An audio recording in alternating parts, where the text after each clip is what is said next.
Hello student, welcome to my YouTube channel study up by Raees Khan. इस चैनल में आपका स्वागत है। आज भी हम आवाज़ गुणनखंड विधि से एचसीएफ को निकालना सीखेंगे, एचसीएफ और एलसीएम को निकालना सीखेंगे।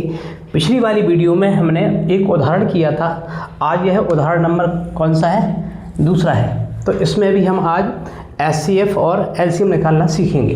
तो यहाँ पर देखें, एचसीएफ 306 और 657 का जो एचसीएफ कितना दिया है? 9 दिया है। जबकि इसका क्या फाइंड करना है? एलसीएम क्या करना है? फाइंड करना है। तो देखते हैं, सॉल्व करते हैं इसको सॉल्व करते हैं। तो इसमें क्या होगा, हमने इससे पहले एक रिलेशन पढ़ा था कि दो धनात्मक पूर्णांक का जो एलसीएम है, एलसीएम AB,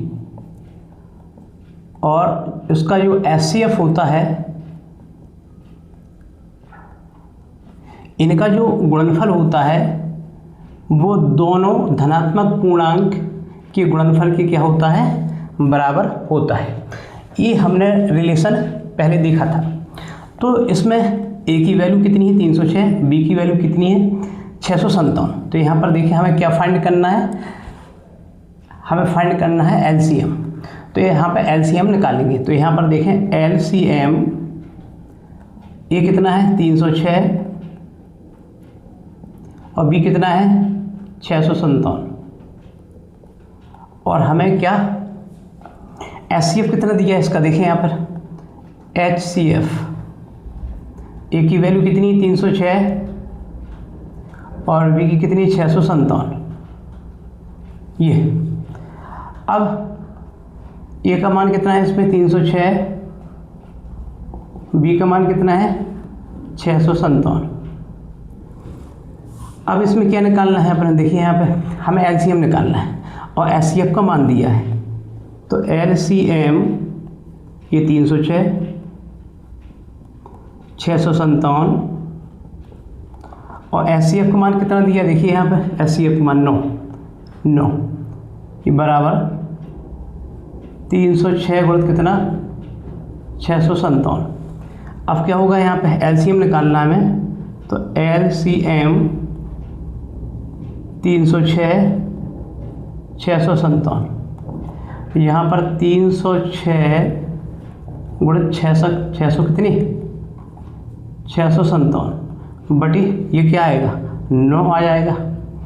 अब इसमें क्या करेंगे? 9 से इसको डिवाइड कर देंगे। तो यहाँ पर 306 गुणित कितना होगा? 9 से इसको डिवाइड करेंगे। देखिए यहाँ पे कितना होगा? 9 × 45, 9 × 4 = 9, 7 = 63। ये 63 होगा। 63, 64, 65, मतलब 2 बचा है। तो 27 होगा। 9 × 3 = 27। अब इसमें क्या? 306 का गुणा कितने में करेंगे? 73 में करेंगे। तो यहाँ पर देखते हैं, 306 गुणित कितना? 73। तो 3 × 18, 3 × 9 गुणित 7 7 × 35, 7 × 42। तो पूरी 42 की 42 और 7 × 21। इसको ऐड कर देंगे, जोड़ देंगे। 8, 2 और 1 3, और 9 × 4 = 13, 13 की 3 हासिल 1, 1 2। तो आया इसका जो 22,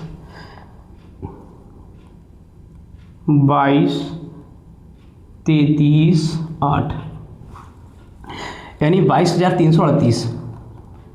कितना? 22,338। इसका एलसीएम आया।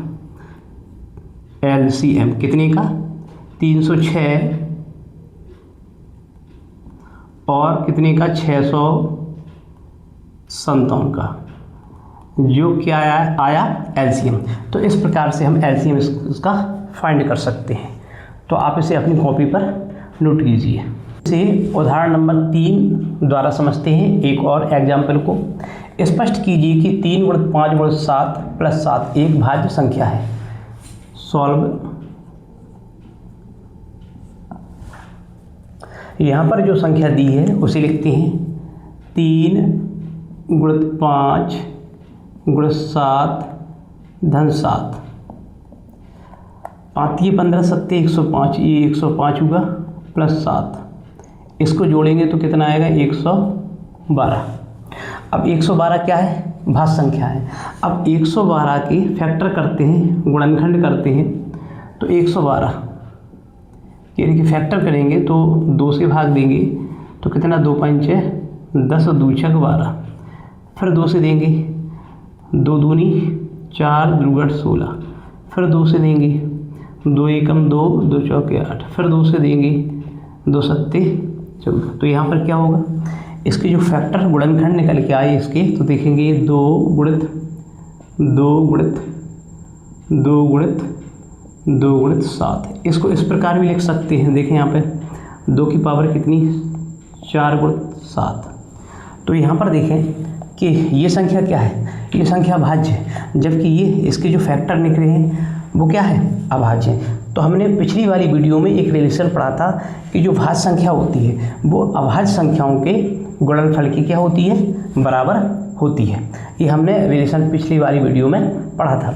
अब यहाँ पर देखें, तो यहाँ पर देखें कितना, इसमें क्या मिला, 2 व 7, क्या 2 व 7 अभाज्य, 2 व 7 अभाज्य गुणनखंडों,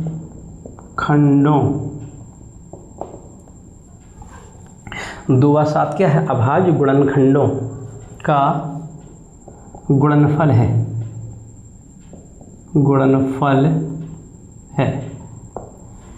2 व 7 अभाज्य गुणनखंडों का क्या है, गुणनफल है।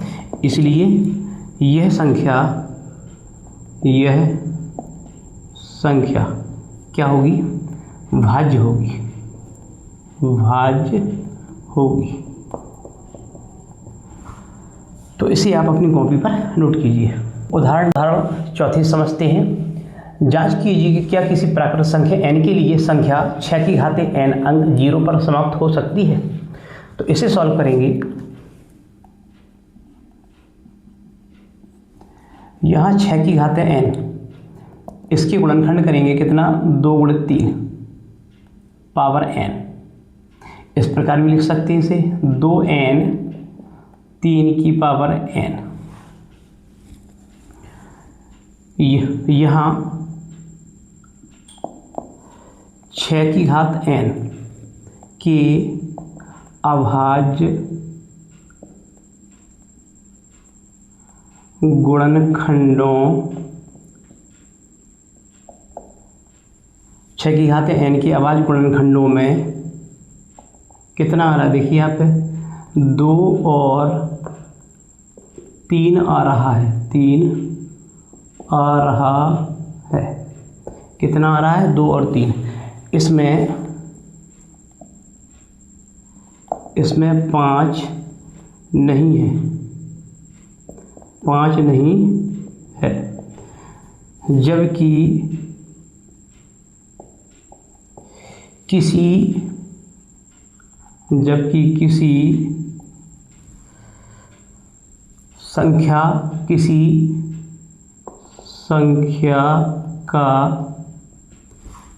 संख्या का 0 पर समाप्त होने के लिए, 0 पर समाप्त होने के लिए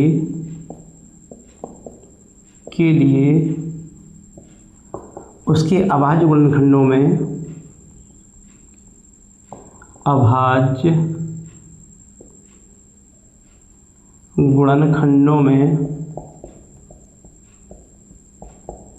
अभाज्य गुणनखंडों में कितना, 2 और 5 होना चाहिए, 5 होना चाहिए। कितना होना चाहिए, 2 और 5, जबकि इसमें कितना है, देखो 2 और 3, जबकि यहाँ पर क्या 2, ये दोनों इसके फैक्टर यहाँ पर मिलना चाहिए, तभी क्या होगा, वो 0 पर क्या होगी, समाप्त होगी। यहाँ लिख सकते हैं अतः 6 की घात n अंक 0 पर समाप्त नहीं हो सकती है, नहीं हो सकती है।